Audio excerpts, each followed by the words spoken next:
Hello friends, once again welcome back to my YouTube channel. In this video we will discuss about live user filter. So first we see it's a demo once, after that we will start the code. Okay, yeah, so this type of filter we are going to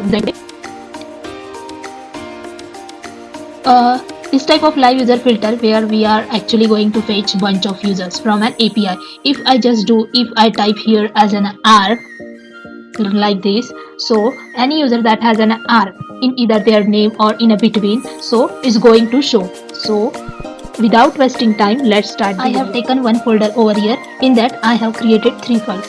One file for HTML, one for CSS and one for the Java. We will design its UI. After that we will move towards the functionality.